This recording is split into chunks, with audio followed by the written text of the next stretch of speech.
Good to go. And we're live. And we are live. Welcome in, everybody. Welcome, everybody, to the AFC Eastie boys. We're going to be talking about the top, probably 30 out of the top 100 NFL players for this season.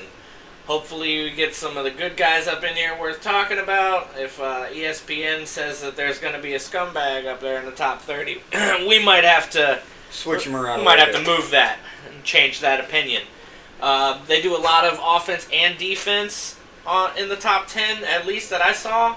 So we'll probably be mixing it up a little bit more than you're expecting.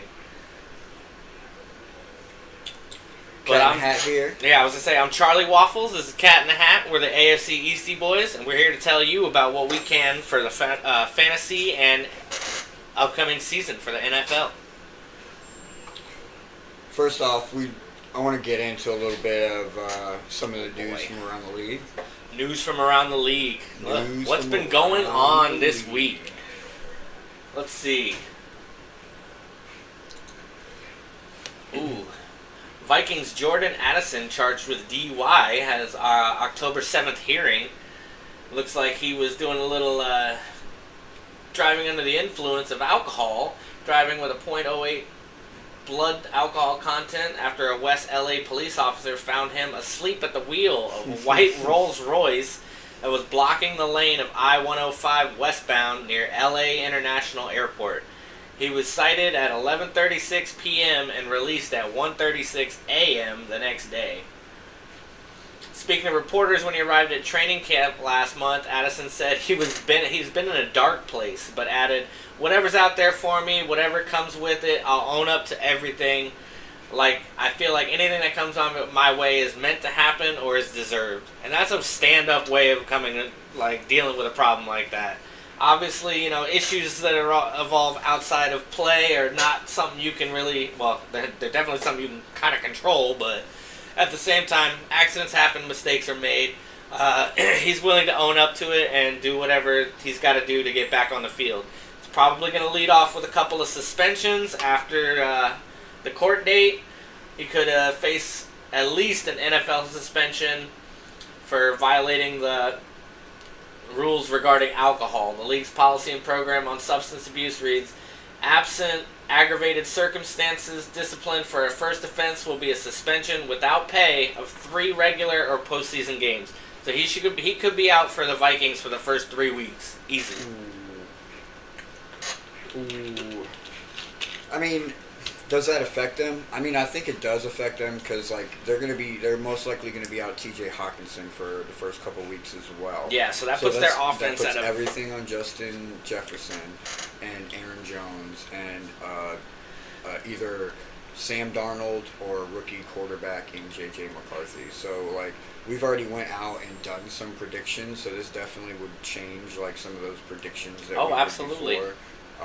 The first couple of weeks are going to be even harder for the Vikings to come off to a winning record leading into the first 5 weeks of the season. Yeah, if they don't have other options for either Darnold or McCarthy to throw to, then Justin Jefferson is going to be getting double teamed and stuff, and it's going to be really hard for them to produce.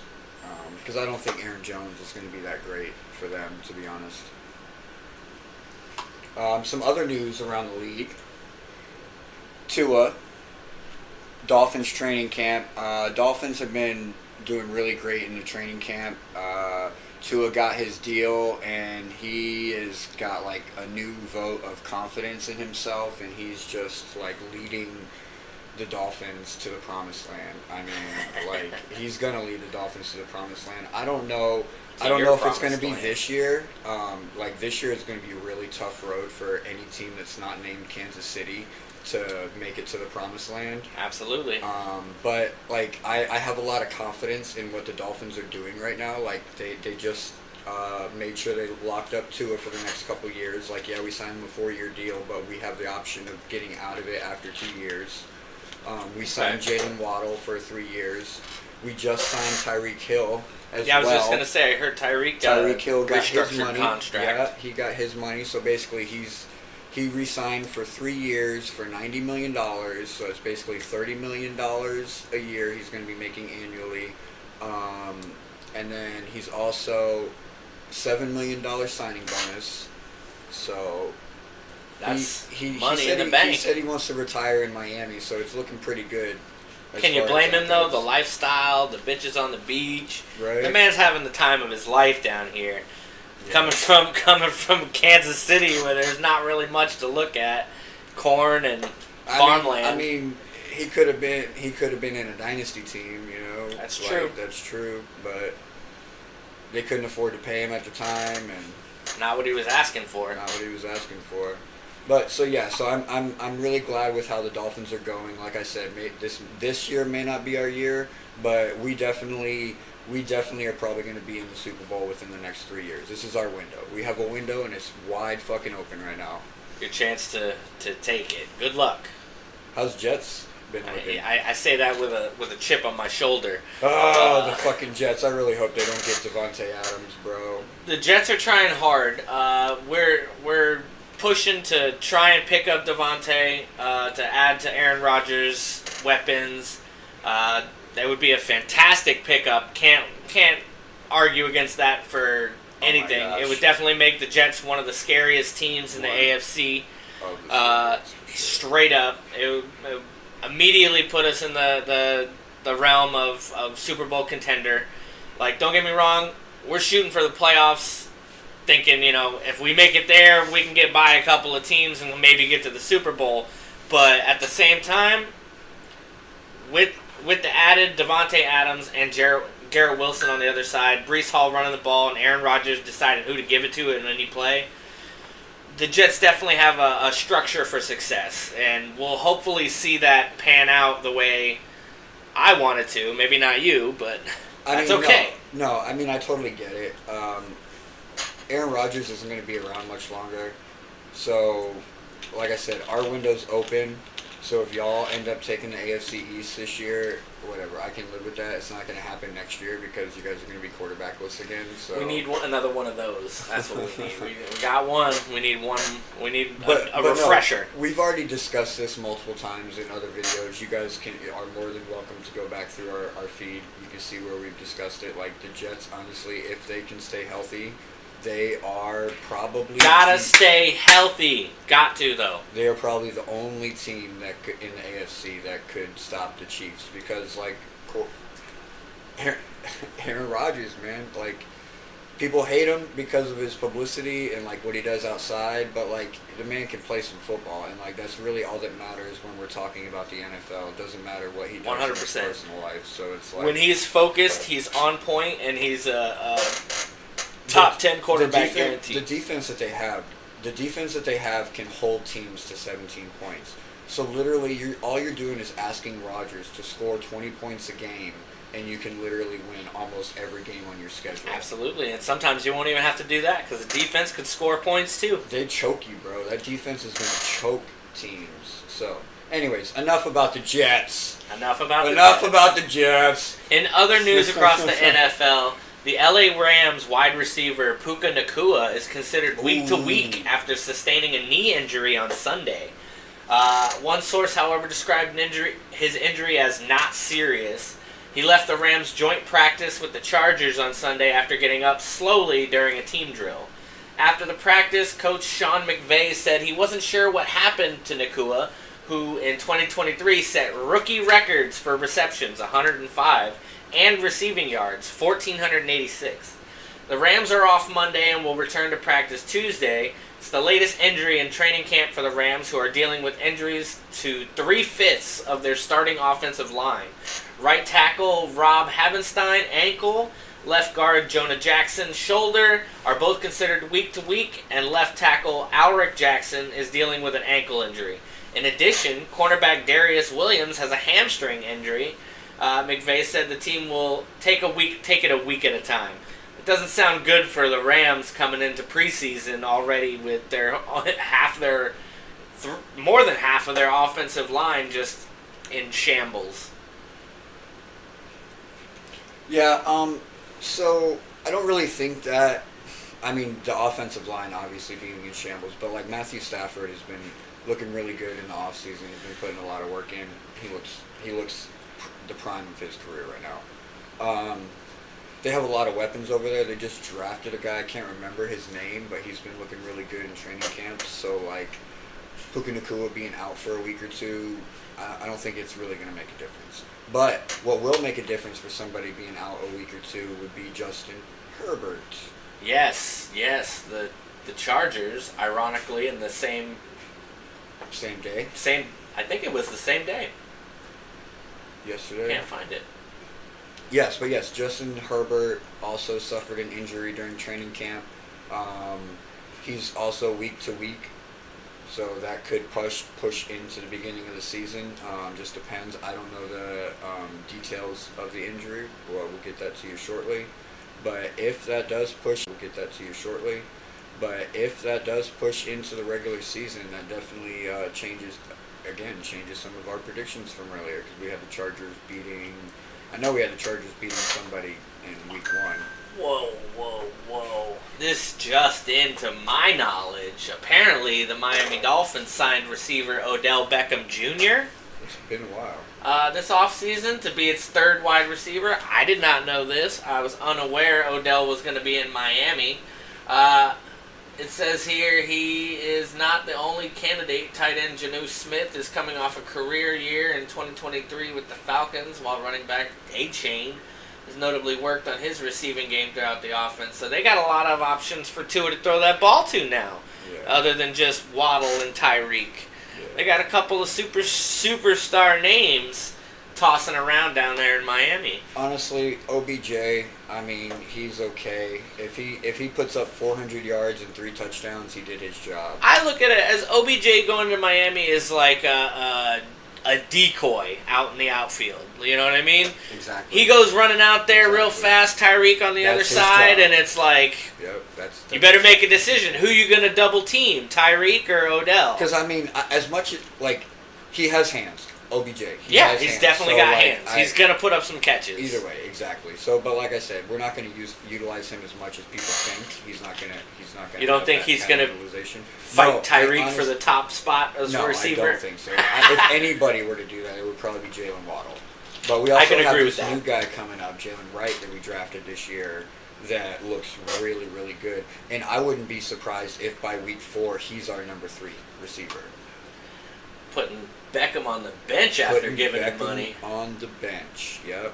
Keep him healthy. Save him for the Keep him playoffs. healthy. That's where he shines I guess the most. that's a good idea, but at the same time, who would you rather have on your playoff team? If you're thinking dispensable OBJ players, or Jalen Wright, a rookie. If you're thinking dispensable players, depends on if Wright or Bright got you there. You know what I mean? If he's putting up good enough numbers to keep Beckham on the bench, then why would you change that out just because you gave Beckham the money?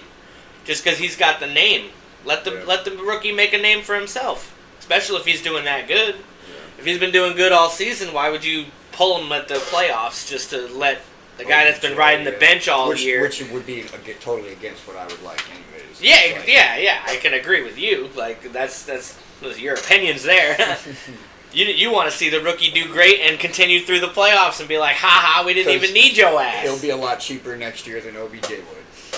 Exactly. In the long run, the money's still talking, guys. Money's still talking. Money's still talking. Do we have any other news from around the league the last couple days? Did you find out where Justin Herbert's injury was? I'm waiting to see. I couldn't find it. I tried looking it up, but I couldn't find it. Indianapolis, Jaguars, Titans.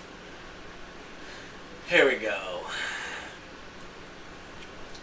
57% of QB Justin Herbert's career completions, passing yards, and passing touchdowns went to now former Chargers Keenan Allen, Mike Williams, Austin Eckler, and Gerald Everett. The replacements for some of Herbert's favorite targets are a mix of unproven and inexperienced players. Only one Chargers receiver has eclipsed 1,000 yards in a season, DJ Clark Jr. in 2019. Josh Palmer appears in position to be number 1 target, but after it appears to be an open competition between Quentin Johnston, Ladd McConkey, and Chark for number 2. And it says, should Chargers run more because of Herbert's foot injury? But they don't elaborate on that unless I click the video. Yeah, no, we had already discussed this too. Like, before injury happened, we're really good this year. If Justin Herbert's healthy and ends up getting to play this year, we're really going to find out what Justin Herbert's made of because, like he said, he lost all his top targets from last year, and they did not replace them with quality targets. Granted, they did pick up a pretty good prospect in McConkley. What's his name? Something McConkley. He's a wide receiver they drafted this year. So he looks really good, but like other than that, we'll see how it goes for the Chargers. But it looks like in the beginning of the season they're going to be starting with their backup anyways. Starting back up against the wall. Back up against the wall. Alright, so enough from around the league. You want to start breaking into the ESPN's top 300 PPR? Why not? At number... What do we want to start with? Number one? Let's go through the top 10. Alrighty. And we'll go from there. They got number one ranked Patrick Mahomes, QB from the Kansas City Chiefs. You're in the wrong one. What? You're in the wrong one. Go to our... this is ESPN? No, go to our Facebook messages. What? Yeah, you're in the wrong one. What? What? Hold on. That's probably not PPR rankings. Probably not. It's just in general football predicting top 100 players for the season. Naturally, I don't have the right information in front of me. That's how the AFC Eastie boys roll with the flow. All right, so at number one, they got Christian McCaffrey, same as last year.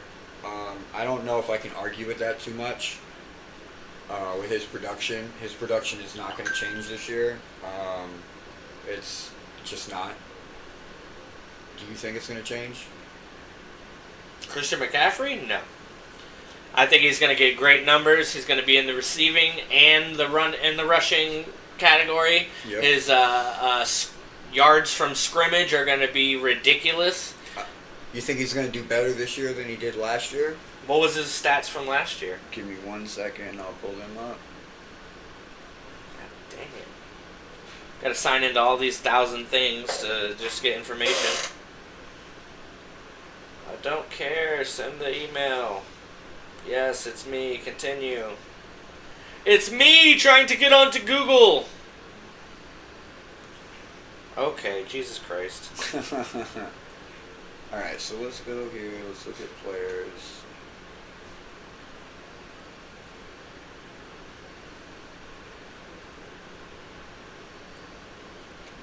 You need access.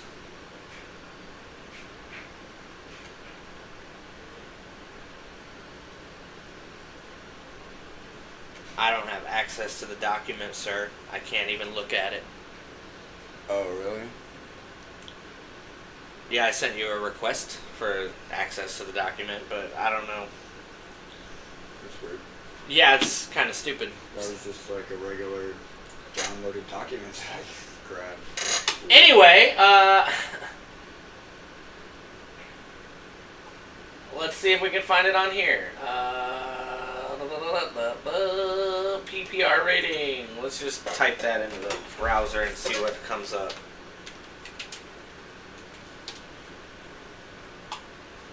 There we go. Oh, Hey, there we go. So we got Christian McCaffrey at number right. 1, and then CeeDee Lamb at number 2 from Dallas. Is that what I'm seeing here? No, that's not the one I got. Still not the one you got. Here, which link did you click on? Whatever link got me here. Waffles. Up here, which link did you click on? The bottom one. I'll click on the one above it. Alright, so last year, Christian McCaffrey carried the ball 272 times. He put up 1,459 yards with an average of 5.4 with 14 touchdowns. And he received the ball 67 times for 564 yards and another 7 touchdowns. Jesus, it's so small. Look how tiny it is, everybody. Gotta zoom in like times 1,000. Ugh. Yeah. So do we think he's going to do better than that this year? McCaffrey? Or do we think any other running back is going to do better than that this year? I think one's going to do better, but I'm a little biased on who I think it is. Well, that's the number 2 over here. That's the number 2 pick, and that's why I'm like discussing. Dude, I think he's going to do better than he did last year, but I can't say he'll do better than Christian McCaffrey, just based off of Christian's all-around skills. Like, Brees is going to get a little more involved in the passing game this year, I feel. But it's not going to be the passing game that you're expecting, like when you see Christian McCaffrey go out there with Brock Purdy. It's more of like check downs with him. Check downs that turn into more yards because Christian's got that yak skill. He just picks up more yards after picking up that ball. Brees Hall, on the other hand, he's normally got to get up to speed a little bit before he can unless they can get him in motion. Stuff like that, then they'll do good, and it could be a more Brees than McCaffrey, but... Well, they just recently changed another rule because of the Dolphins. With the Who's they? The NFL changed another rule because of the Dolphins. Why did they do it because of the Dolphins? Because of all the pre-snap motion from last season. Oh, because of all that Wildcat bullshit? So now you have to come to a complete stop. If you are if you're a receiver on the line, there's specific. Okay, so if you're in motion from left to the right, you have to come to a complete stop with your feet set before the quarterback can snap the ball. Yeah, makes sense. Or it's a false start. So would it be considered a false start? Say. But I don't know. Similar to the Wildcat, how like when they pass it back to the quarterback and he just kind of tosses it up and the receiver's already running through. Kind of like a jet sweep, but inside jet sweep rather than outside. I'm not sure. Like I said, I didn't read too much into the rule. Curious. I didn't read too much into the rule. I just know that it is a rule that was pretty much designed to like slow down teams like San Francisco and the Dolphins who use a lot of pre-snap motion. It's not totally designed to get rid of pre-snap motion. It's just designed to limit it to a sense. I think your running backs are still free to be able to move before the ball is snapped. I think it mainly is for like receivers and tight ends, people who are like on the line. Got you. But to go back to Brees Hall and Christian McCaffrey, like I have a lot of confidence in Brees Hall that he could eventually like be better than Christian McCaffrey. My worry with him right now is obviously this is just his second season. It's the same worry that I have with Devon Achane. Is like, is he going to be able to stay healthy this year? Right. So I don't have the confidence yet to be able to put him over Christian McCaffrey until I can see like a full season of him being utilized like a Derrick Henry would be all season long, like a Christian McCaffrey would be all season long, and be able to make it.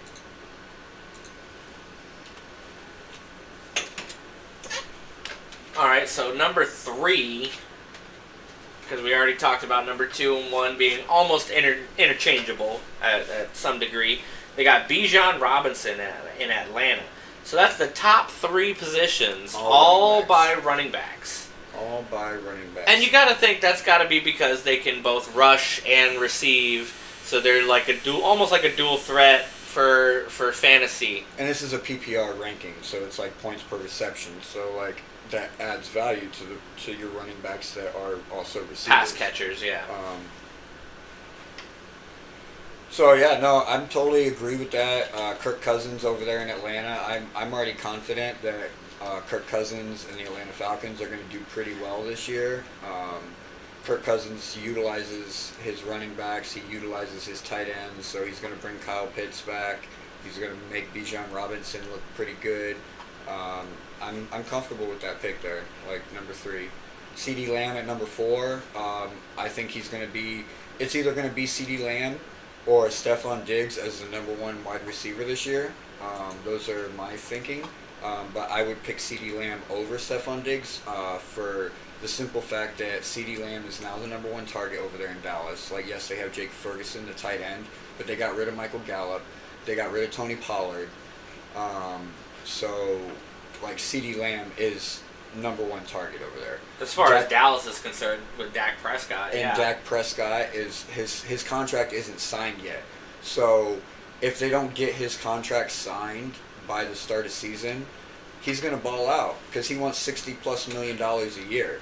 Somebody's going to pay him that, so he's going to ball out this year. He's going to do well, and CeeDee Lamb's going to be his number one target. I project CeeDee Lamb getting 100+ targets for 1,500+ yards and probably 12 touchdowns. But what if Dak chokes again and proceeds to just throw and make his best target the cornerback from whatever defense he's playing? What if that happens? Because Dak's been known to throw some interceptions. Yeah, but I mean, you have 17 games. Even if Dak throws one interception per game, there's a whole other game, a whole other 40 minutes of gameplay that CeeDee Lamb's gonna get fed. I agree. Yeah. But at the same time, their defense is pretty good with Micah Parsons. I think he's probably on this list somewhere as well. But it actually does look kind of offense heavy. No, you're not going to see any defense. Yeah, it's all offense heavy in PPR. Offense. That's right. So I honestly think CeeDee Lamb will be the best performing wide receiver in the league this year. So being there number 4 is pretty fitting. They have Tyreek Hill, number 5, number 2 wide receiver this year. That seems about right because I don't, with the addition of OBJ, Jalen Wright, Jalen Waddle stays healthy all year long, Geno Smith, Devon A-Chain, Raheem Mostert. There's a lot of places for that ball to go. I can honestly, even if they were to drop Tyreek Hill down a couple spots, I couldn't be mad at them. Jamar Chase probably should be over Tyreek Hill this year because Jamar Chase is just the same situation as CeeDee Lamb. If T. Higgins doesn't stay in Cincinnati, which I don't think he did, although I'm not confident on that, I'm not 100% sure on that. I know there's a lot of question marks. There's a lot of football teams and a lot of news to keep up with. We're 2 people. Bear with us. Maybe one day, when we get enough subscribers and enough viewers and stuff, we can hire somebody to take care of some of our off-screen news. You know what I mean? Anyways, so I think Jamar Chase is going to do better than Tyreek Hill. I think he should be number 5 over Tyreek Hill. Even though we have the Cincinnati Bengals not doing great this year, but just because they don't have a winning record doesn't mean that they're not going to perform fantasy-wise. Looks like T. Higgins is still in Cincinnati. I don't think they've discussed any kind of contract yet. I know that he's been one of the ones in question this offseason about whether he's still going to be there or not. So I mean, that really just depends. If T. Higgins is still there, then obviously the value of Jamar Chase is going to go down a little bit. And then I would leave Tyreek Hill where he's at. So, no T. Higgins, Jamar Chase is number 5. With T. Higgins, Jamar Chase stays number 6. I can get behind that. Bengals owner offers blunt reasoning for not giving T. Higgins a new contract. Oh yeah, what's that, Mr. Owner? Let's see.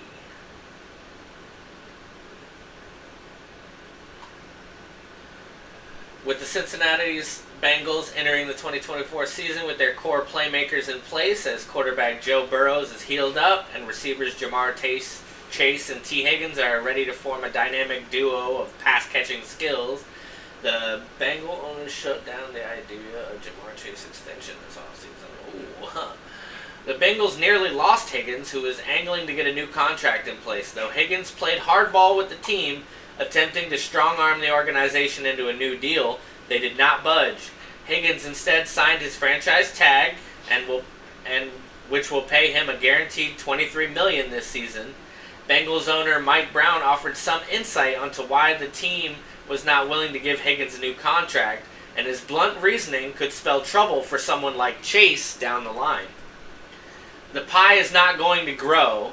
It's only going to be a certain size. But when you reach a point with your quarterback that you have to pay him a big contract, that takes a disproportionate piece out of the pie, Brown said, which means you have less to pay the others. Sometimes that impacts whether you can get the others signed. Brown pointed to the Bengals having to pay Burrow a massive contract, which is certainly warranted. Burrow reinvigorated the team in a way that has not been since the early 2010s. The Bengals locked up Burrow with a 5-year, $275 million contract in 2023, signing him through to the 2029 season.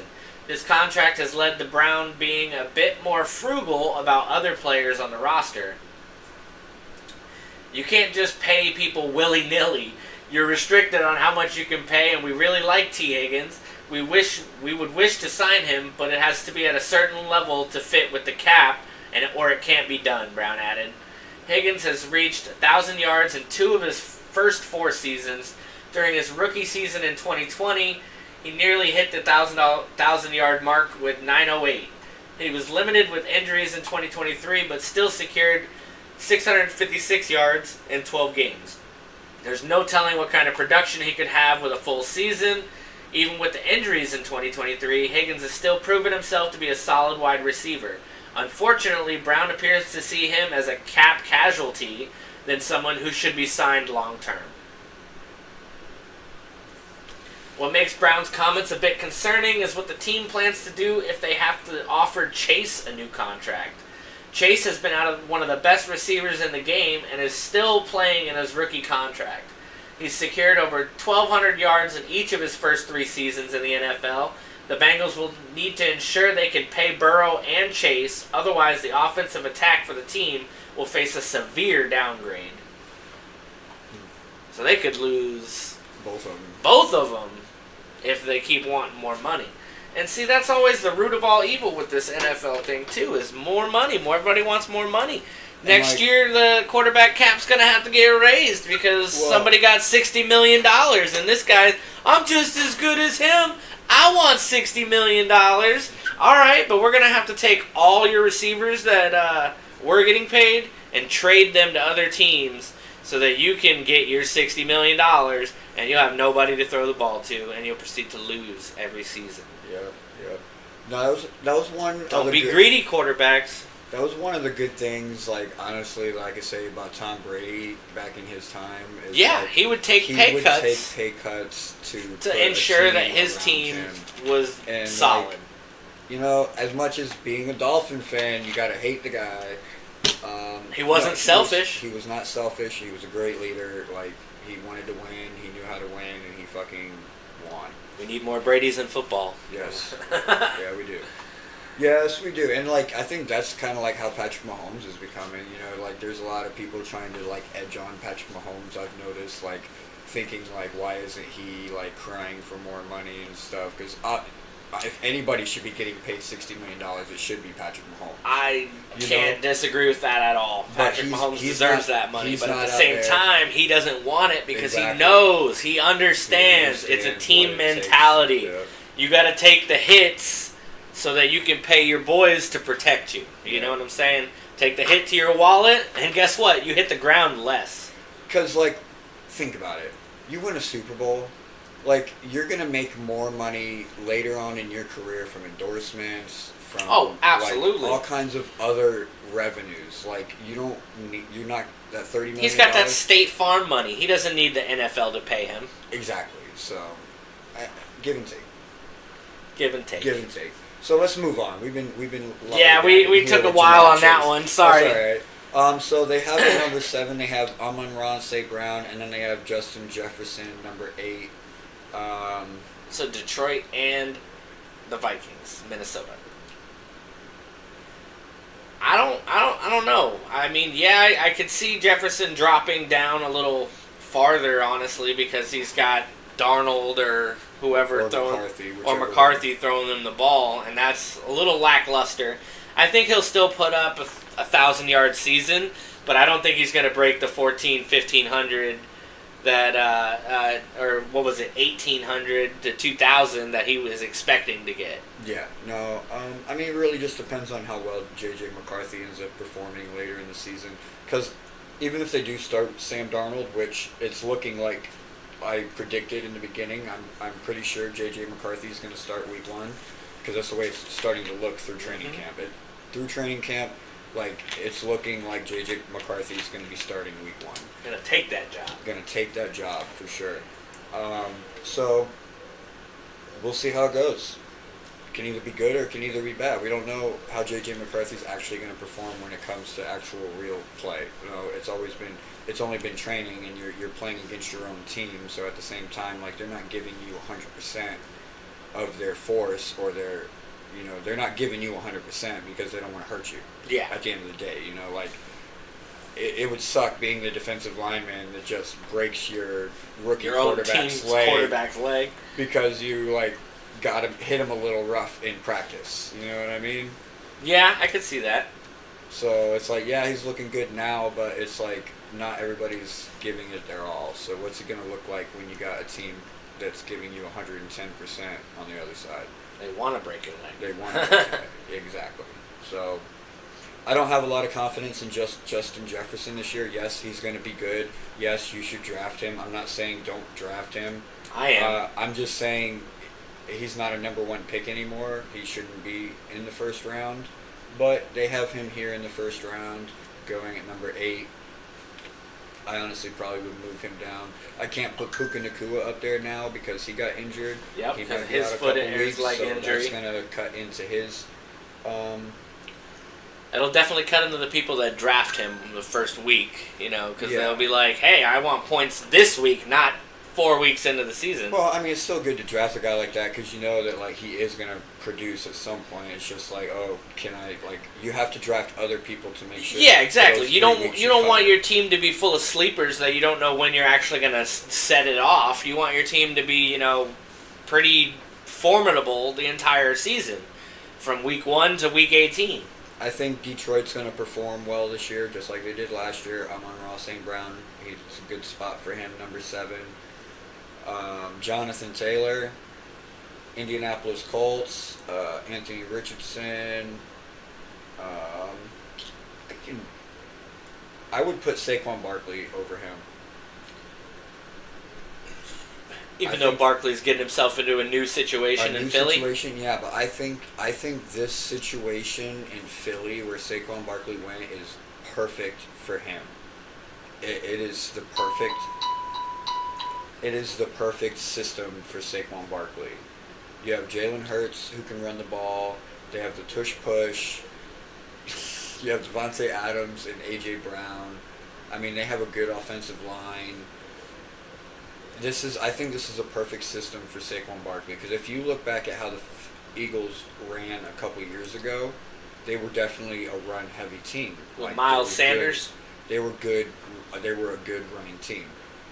Saquon Barkley is going to fit right in. He's going to do very well. I see him definitely rushing for 1,000 yards, maybe receiving for 500 yards, and probably have a total of like 12 to 17 touchdowns on the year. I could see that. Between rushing and receiving. That's another thing about Philly too. They don't just and he might even have a passing touchdown. Yeah, they don't put all the eggs in one basket as far as players are concerned. They definitely spread things around. They hit multiple targets. Jalen Hurts knows how to sling the ball around to different people and not just focus on one guy for the whole stretch of the field. Each drive normally consists of 5 to 6 different targets on 6 different players. So I got a feeling that Saquon will do fine in Philly, and I would definitely have put him over Jonathan Taylor in this particular thing, because Jonathan Taylor's been lackluster the last few years. All right, so if we keep moving down, after number 10, we have Kyron Williams at number 11, we have A.J. Brown at number 12. Would you keep Jonathan Taylor above Kyron Williams? I don't know much about Kyron Williams. I haven't really watched the Rams play all that much, so I can't really say. I still, on the fact that Jonathan Taylor's just been kind of losing it as the seasons go, I wouldn't have put him up that high above half of these players. Like Isaiah Pacheco at 16, I would have had him above Jonathan Taylor based on performance. So we should pull Jonathan Taylor straight out of the top 10. I would pull him straight out of the top 10, put him in straight out of the top 10. So maybe top 20. So that puts Saquon Barkley at 9, that puts Kyron Williams at 10, that puts A.J. Brown at 11. And like I said, I don't know much about Kyron Williams. I haven't watched any of his play. He came out last year with the Rams. He did pretty good. He's definitely like a type of receiving / running back. He's Right. good out of the pocket, so you can like do quick slants, stuff like that with him. So he has the upside of receptions as well. The Rams, they have a really decent offensive line, so he gets holes. So he does put up stats, he does put up scores, and he does put up fantasy points. Are they going to do the same thing this year? Yes, they are. Yeah, so I'll have to take your word for it. I would leave him at 10.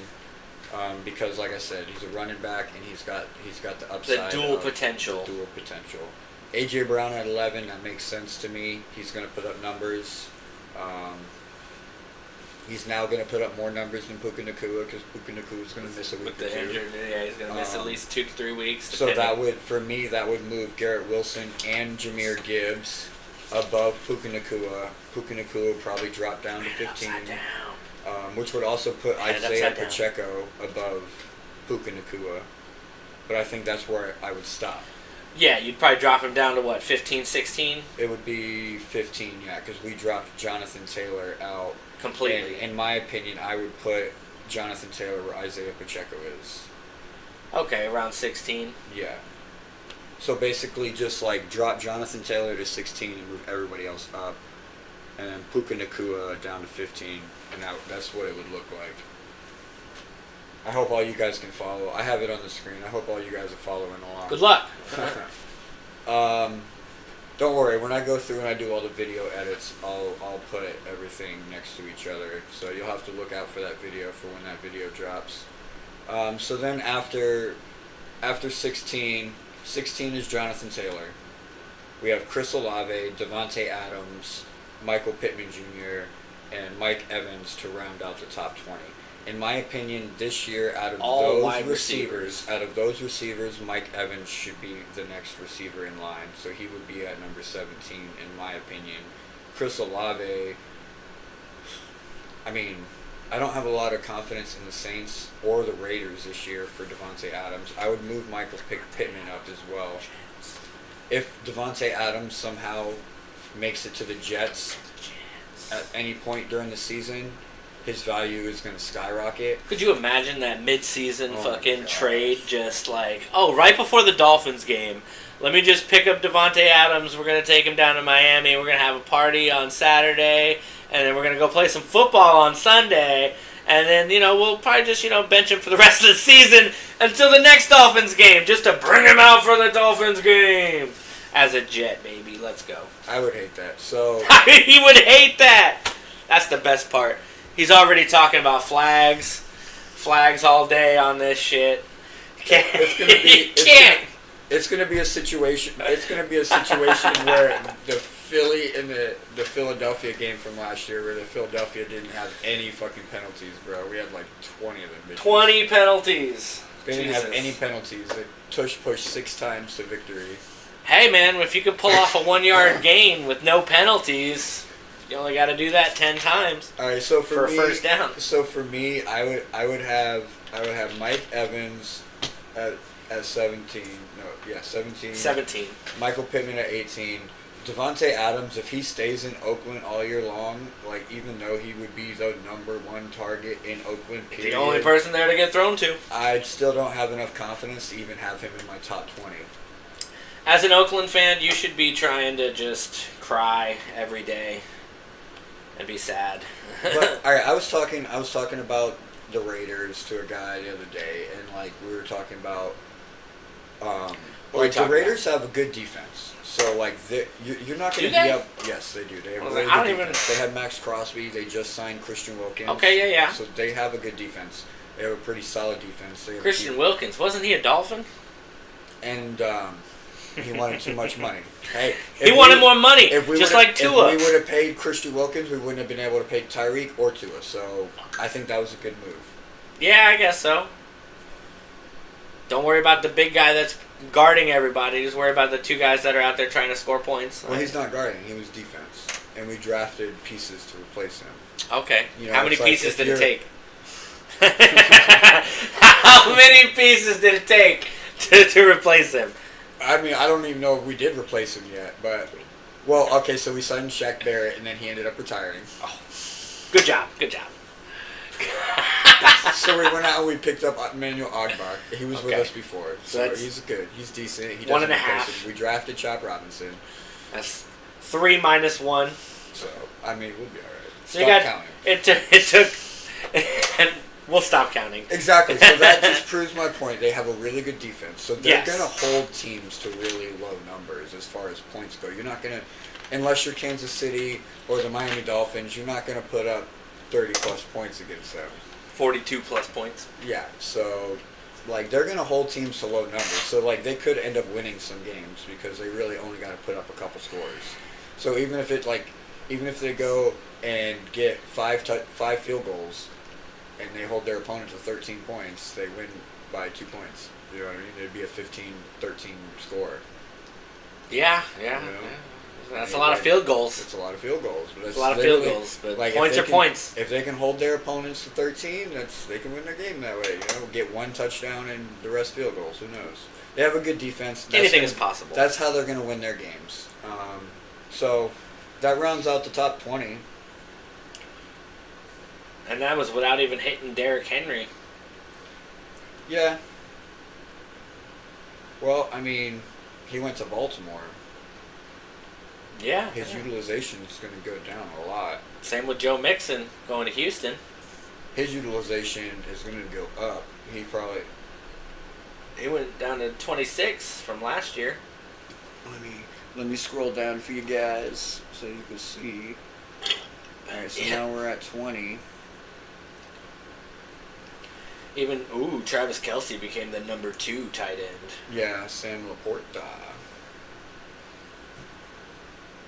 Yeah. Sorry, They got Taylor. Josh Allen as the number 1 quarterback. Josh Allen, then Jalen Hurts, and then Lamar Jackson, then Patrick Mahomes. He's got him at number 4. They have 3 quarterbacks above Patrick Mahomes. 3 quarterbacks above Patrick Mahomes. Well, I can see. All right, as much as I hate the Bills and Josh Allen and them, I can see why they put Josh Allen so high, but because he has upside for rushing.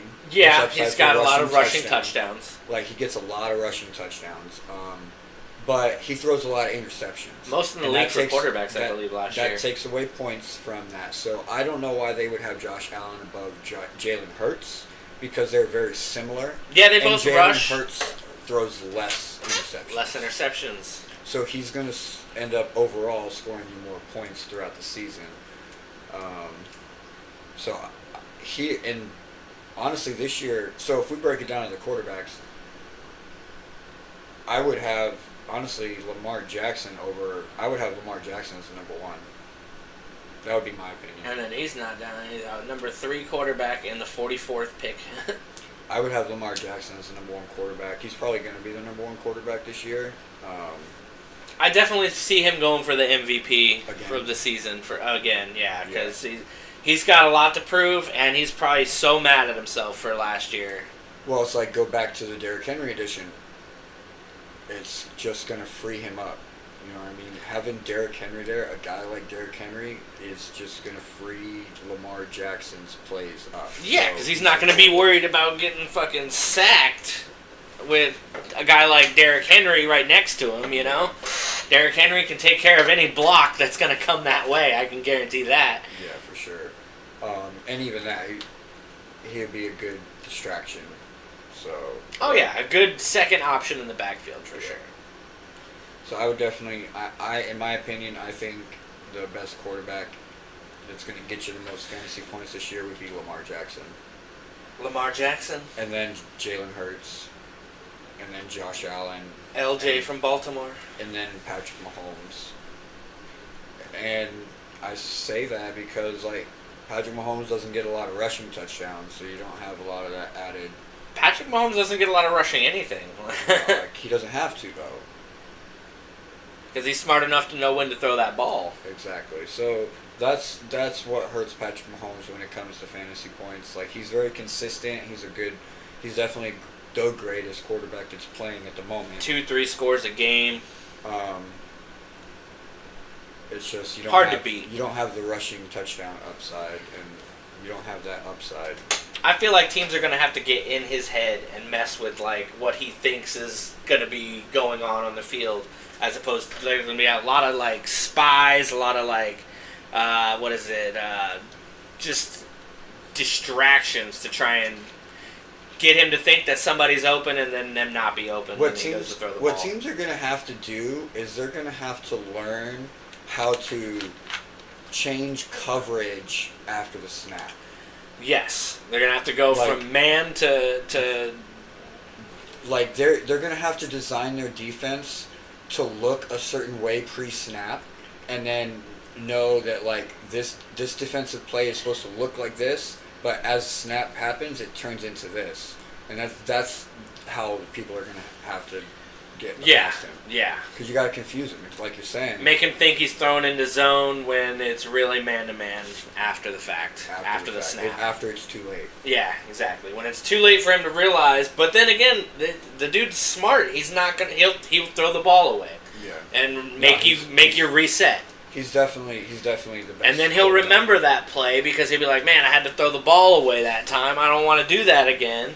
Let me make sure that they're not going to be in the same spots. And then they're constantly analyzing and watching every play of this game, going over it over and over again on the sidelines during the game. So it's going to be hard to get one by Patrick Mahomes and the KFCs, the KCs, Kansas City Chiefs. But yeah, no. Let's see here. I'm looking at Alvin Kamara, James Cook, and Joe Mixon at 24, 25, and 26. I think James Cook is going to do better. Oh, no, there's Rashad White. All right, so we have Derrick Henry. We have 1, 2, 3, 4, 5, 6 running backs back-to-back from 21 to 26. ETN, he's just been meh. He's okay. I wouldn't put him above. Like this year, James Cook's going to do really well because of the loss of all the receivers in Buffalo. They're going to shoot more to a running game. James Cook's going to get a lot more love, especially early on in the season. So I would maybe if you need somebody for early in the season and you want to draft somebody for late in the season, James Cook will be good for that. So he's going to do better than a 25 position. I think him and Joe Mixon both need to move up to 21, 22. And push everyone else down. I would put Derrick Henry above ETN. So you'd put Derrick Henry above Travis Etienne Jr. and push everyone else back down? Well, I would put James Cook and Joe Mixon at 21, 22. So Cook and Mixon at 21, 22. Travis at 23. Etienne Jr. 23. That puts Derrick Henry 24 and Kamara 25. Yeah. Give or take. And then Rashad White at 26. Rashad White, Tampa Bay. I'm comfortable with Sam Laporta being the number 1 tight end. What about you? You think it should be Travis Kelce? I think Taylor Swift thinks it should be Travis Kelce. She's her number 1 tight end. For sure. For sure. Drafted first every year. Honestly, I don't know much about Sam Laporta. I don't really watch Detroit. I could care less about the Lions. But, I mean, if it dethrones Kelce and Taylor, then I'll take it. Well, I'm already drafting my best ball lineup in DraftKings. I drafted Sam Laporta as my top tight end. I drafted him in round 3.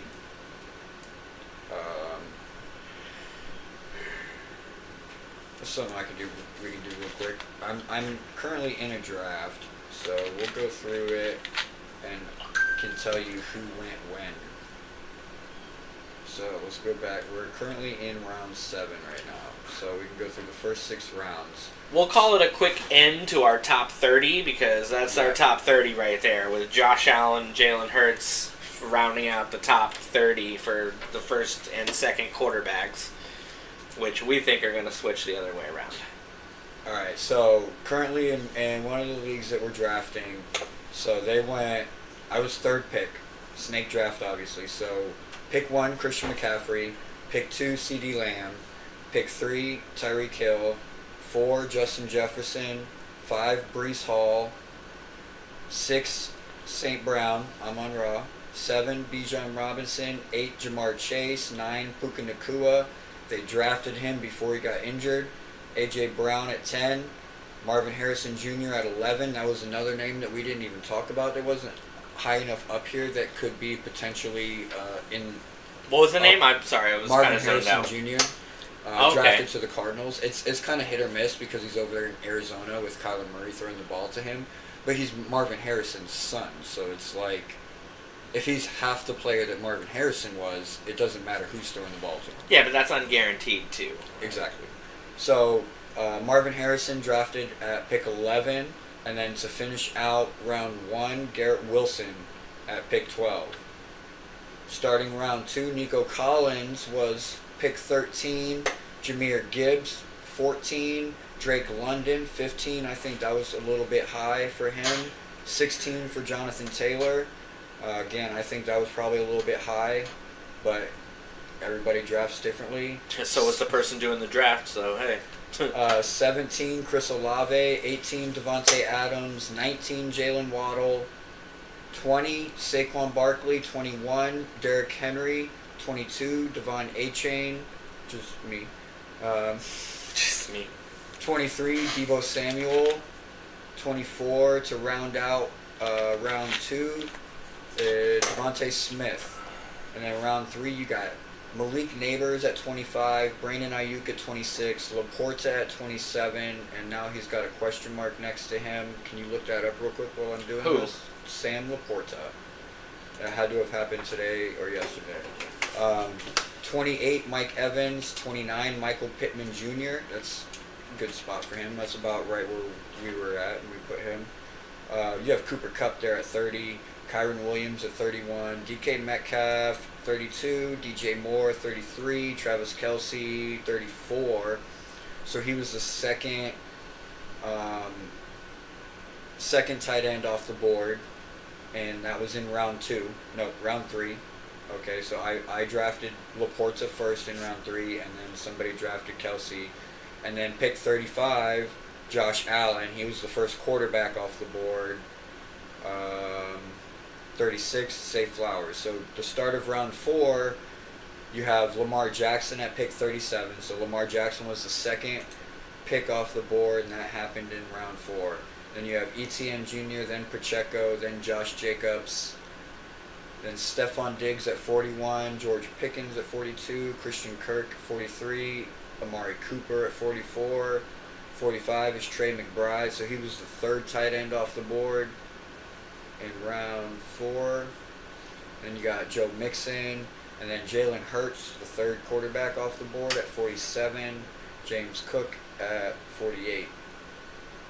Round 5, fourth tight end, Dawson Kincaid.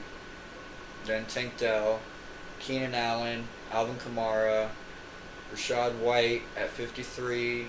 Terry McLaurin at 54, Patrick Mahomes at 55, T. Higgins 56, Jay Reed 57, Rasheed Rice 58, Mark Andrews 59, Xavier Worthy from Kansas City at 60 to finish round 5. Then in round 6, we have, 61, Chris Godwin, and Calvin Ridley, Hollywood Brown, Christian Watson, Kyle Pitts, Kenneth Walker 3, Devontae Montgomery. That was like a bad pick right there. I don't think we talked about this before. David Montgomery is a good addition to Detroit, but he's just not going to get you a lot of fantasy points. Anthony Richardson, DeAndre Hopkins at 69. Keon Coleman, I drafted him at 70. I'm kind of like, I'm feeling like I'm going to regret that, but I hope not. 71 was Kittle, 72 was Deontay Johnson. And then we're in round 7 right now. There's been 4 picks. Somebody picked Kyler Murray at 73. And then I picked Jameson Williams at 75. So just to give you a little idea of how some of the drafts are going. Well, they didn't really say much about the Sam Laporta injury. Just says the Lions were without tight end Sam Laporta when they lined up for joint practices against the Giants on Monday. Coach saying he will be fine long term. Don't sweat it. Okay, good, because I drafted him as my number one tight end. That would suck. He just didn't participate in practice today for an unknown reason. It probably didn't even matter. He probably just didn't. Coach was like, "You don't got to do it. It's fine. Go relax. You're our number one tight end. You'll be fine. Go take a chill pill. Go to the beach." Oh wait, they don't have a beach in Detroit. Go to the lake. They have the Great Lakes. Go to the Great Lake. Go to one of the Great Lakes that are around us. You gotta change that. What do I gotta do? Oh, shite.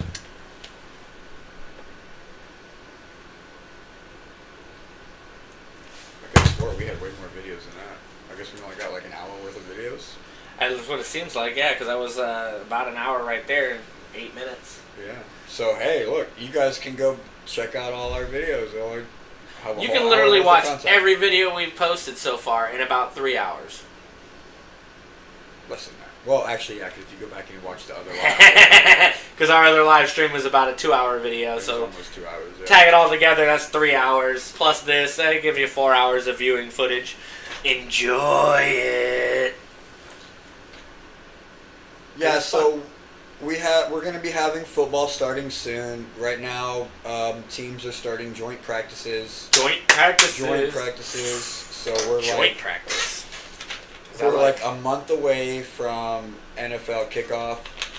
So we'll probably be on maybe 1 or 2 more times before actual kickoff. At least 2 more times before season starts. And then once season starts, we do plan to try and go live every Monday. Every week. To bring you updates and bring you what happened through the weekend. And basically just talk shit about the games. That's the best part. The games. That's going to be so fun. You guys aren't going to want to miss that. But over the next couple sessions that we do come on, we might come on and do some player rankings for you guys. If anybody has any other ideas that they would like to see us talk about, go ahead and leave those comments in the videos below. We're definitely open to research any subjects you guys are interested in. Yeah, you want to hear us talk about something? All you got to do is let us know what you want to hear. We're right here. And we'll do the work and we'll present it to you. Yeah, in the best way that we can. Yeah. The AFC Eastie way. Everything's an opinion, you know, like nothing is factual until it actually happens. Everything else it's all just an opinion. This is what we think's going to happen. We're giving you our best idea of what we think is going to happen. The only facts are the stats, babies. Yeah. Check the statistics. At any moment, somebody can get injured. Everything changes. The whole season changes with one injury. Just ask the Jets last year. Ouch. But I think that's all we got for you guys today, right? I think so. More Jets and more Dolphins coming your way next time. Peace out. Peace out. AFC Eastie Boys, please like and subscribe. Share this with your friends. Have somebody else like and subscribe too. Comment. Help us get to 500. Faster we get there, the faster we can have some more fun stuff for you guys. We may even do a giveaway at 1,000 subscribers. I just gotta look. We will do a giveaway. We will do a giveaway for the 1,000th subscriber. We just gotta figure out what that will be. I already know what it'll be. Oh. It'll be something cool. You'll want it. Trust me. He's got a store. I collect things. This is kind of like my passion, so I definitely will find something cool for the 1,000th subscriber. There's the QR code right there, actually. Or is it there? It's here. I don't know. It's one of these places. Well, for you, it would be like down there. Yeah. Down there. It's down there. And we'll see you on the next one. Peace out. Peace out.